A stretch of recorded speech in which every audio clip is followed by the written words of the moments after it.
Comment rendre ta prière vraiment efficace? Le guide complet et détaillé. Au-delà des mots, la rencontre.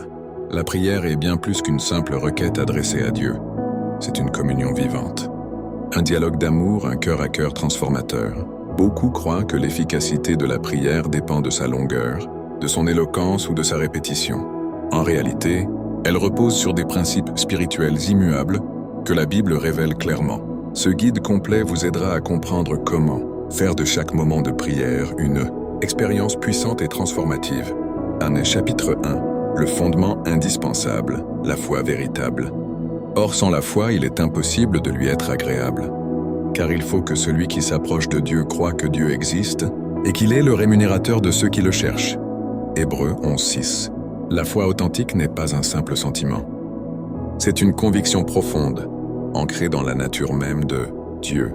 Elle dépasse les émotions fluctuantes et les circonstances visibles. Pour développer cette foi, imprégnez-vous quotidiennement des promesses bibliques. Prenez du temps chaque jour pour méditer les Écritures, particulièrement les passages qui parlent du caractère fidèle de Dieu et de ses engagements envers ses enfants. Cultivez la mémoire des bienfaits divins. Tenez un journal spirituel où vous notez les interventions passées de Dieu dans votre vie. Relisez-le régulièrement, surtout dans les moments de doute. Nourrissez-vous des témoignages.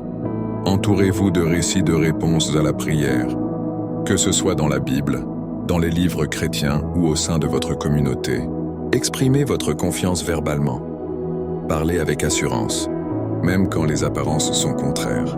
Vos paroles ont le pouvoir d'édifier ou de détruire votre propre foi. Chapitre 2. La condition non négociable, la pureté du cœur. Si j'avais conçu l'iniquité dans mon cœur, le Seigneur ne m'aurait pas exaucé.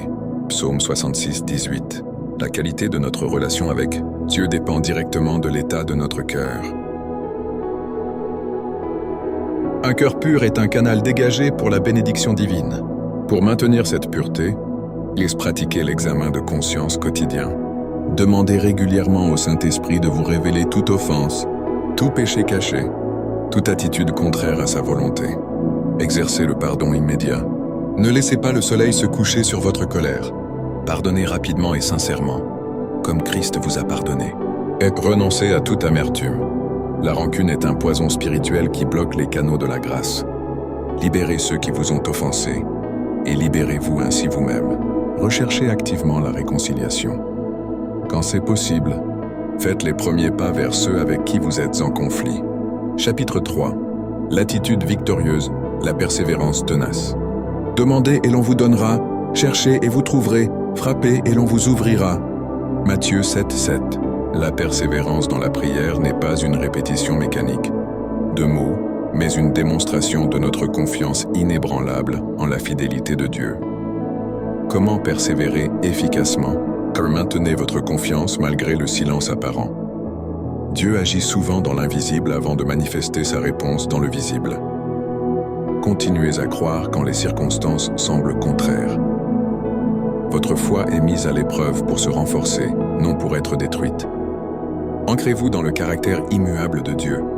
Sa nature ne change pas, même quand tout autour de vous semble instable.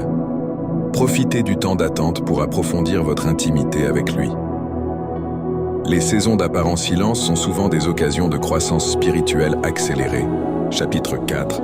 L'outil surnaturel, la parole de Dieu dans la prière.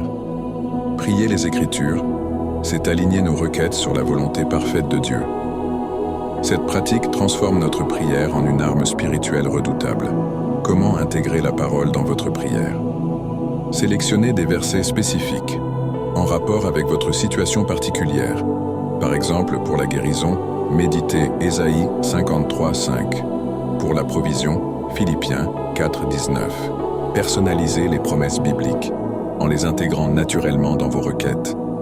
Au lieu de « Donne-moi la sagesse », priez « Seigneur, comme tu l'as promis dans Jacques 1:5, donne-moi généreusement la sagesse dont j'ai besoin pour cette décision. » Déclarez les vérités scripturaires avec autorité sur votre vie et vos circonstances. Rappelez à Dieu ses promesses, non pas parce qu'il les aurait oubliées, mais parce que cette déclaration renforce votre foi. Laissez la parole façonner progressivement vos désirs. pour qu'ils s'alignent avec la volonté divine. Au fur et à mesure que vous méditez les Écritures, vos priorités changent, vos requêtes deviennent plus matures. Chapitre 5. La posture juste, humilité et soumission. Dieu résiste aux orgueilleux, mais il fait grâce aux humbles. Jacques 4:6. L'humilité n'est pas une faiblesse, mais une force spirituelle qui nous connecte à la puissance divine. Comment cultiver cette attitude essentielle? Reconnaissez votre dépendance totale. Sans Christ, vous ne pouvez rien faire de durable ou d'éternel. Acceptez que les voies de Dieu dépassent votre compréhension. Sa sagesse est infiniment supérieure à la vôtre. Recherchez sa gloire avant la vôtre. Demandez-vous toujours, cette prière glorifie-t-elle Dieu d'abord, ou ne cherche-t-elle que mon confort? Soumettez-vous joyeusement à sa souveraineté. Faites-lui confiance, même quand sa réponse n'est pas celle que vous espériez. Chapitre 6. L'ingrédient essentiel, l'amour véritable. Quand je parlerai les langues des hommes et des anges, si je n'ai pas l'amour, je ne suis qu'un airain qui résonne, ou une cymbale qui retentit. 1 Corinthiens 13:1. L'amour est l'atmosphère dans laquelle la prière prospère. Sans amour, nos plus belles prières ne sont que du bruit.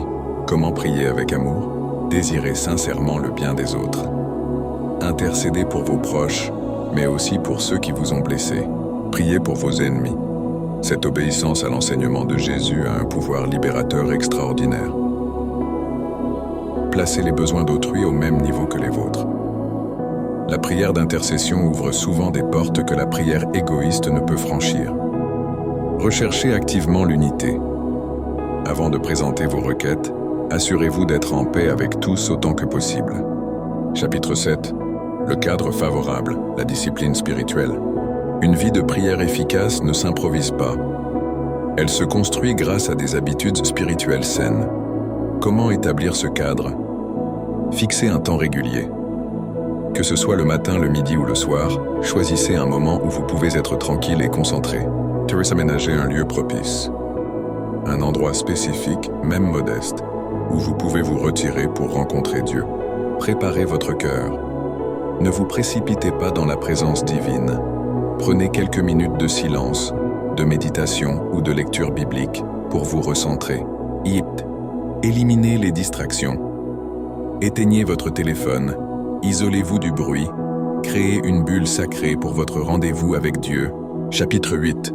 L'esprit de reconnaissance, la clé qui ouvre le ciel. Ne vous inquiétez de rien, mais en toute chose faites connaître vos besoins à Dieu par des prières et des supplications, avec des actions de grâce. Philippiens 4:6. La gratitude n'est pas seulement une réaction aux bénédictions, c'est une position spirituelle stratégique. Comment cultiver cet esprit de reconnaissance? Commencez toujours par l'action de grâce. Avant toute demande, prenez du temps pour remercier Dieu pour qui il est et ce qu'il a déjà fait. Souvenez-vous des interventions passées. La mémoire reconnaissante est un carburant pour la foi présente. Choisissez de louer dans l'épreuve. Ce sacrifice de louange a un pouvoir libérateur extraordinaire. Développez un cœur content. Apprenez à vous réjouir dans ce que vous avez, tout en croyant pour ce qui manque. Chapitre 9. La dimension communautaire, la puissance de l'accord. Je vous dis encore que si 2 d'entre vous s'accordent sur la terre pour demander une chose quelconque, elle leur sera accordée par mon Père qui est dans les cieux. Matthieu 18:19. La prière en commun n'est pas une option mais une nécessité spirituelle. Comment tirer profit de cette dimension? Recherchez des partenaires de prière fiables. Des personnes matures, discrètes et engagées spirituellement. Partagez vos fardeaux avec sagesse. Soyez transparents mais avec discernement. Tout n'a pas besoin d'être partagé avec tout le monde. Soutenez les autres dans leur combat. L'intercession mutuelle crée un filet de protection spirituelle. Célébrez ensemble les victoires. Quand une prière est exaucée, rendez grâce ensemble. Cela renforce la foi de toute la communauté. Chapitre 10. Les obstacles à identifier et à éviter. Certaines attitudes ou comportements peuvent faire obstacle à l'exaucement de vos prières. En voici les principaux. L'incrédulité déguisée, se cacher derrière le réalisme ou le bon sens pour justifier son manque de foi. L'égoïsme dans les requêtes, ne chercher que son propre intérêt sans se soucier du bien des autres ou de la gloire de Dieu. Chapitre 11. La prière qui transforme. Du monde visible à l'invisible. La prière efficace opère un transfert du monde invisible vers le monde visible. Elle n'est pas une évasion de la réalité, mais une invasion du céleste dans le terrestre. Pour expérimenter cette dimension, visualisez par la foi la réponse avant de la voir physiquement. Farcez aux montagnes. Dans votre vie avec l'autorité que Christ vous a donnée, tenez ferme dans la confession de votre foi, même quand rien ne bouge apparent. Prêchez en accord avec votre prière. La foi sans les œuvres est morte. Chapitre 12. Ressources pratiques pour approfondir. Pour aller plus loin dans votre vie de prière, tenez un journal spirituel. Notez vos requêtes, les versets qui vous parlent et les réponses reçues. Établissez un plan de lecture biblique systématique. Participez à des groupes de prière dans votre communauté. Personnalisez les biographies d'hommes et de femmes de prière. Expérimentez différents types de prières. Adoration, intercession, combat spirituel, contemplation. Conclusion. Votre aventure avec la prière efficace. Rappelez-vous ceci. Dieu est infiniment plus désireux de vous bénir que vous ne l'êtes de recevoir. Sa volonté est toujours votre plus grand bien. Son timing est toujours parfait. Ses méthodes sont toujours sages. La prière efficace n'est pas une technique à maîtriser, mais une relation à cultiver. C'est un cœur qui bat à l'unisson de celui du Père, une volonté qui s'aligne sur la sienne, une foi qui s'appuie sur sa fidélité immuable. Votre vie de prière peut être transformée à partir d'aujourd'hui. Commencez par appliquer un seul principe de ce guide, puis un autre, et vous verrez progressivement votre relation avec Dieu s'approfondir et votre efficacité dans la prière s'accroître. Que chacune de vos prières devienne une expérience transformatrice et puissante.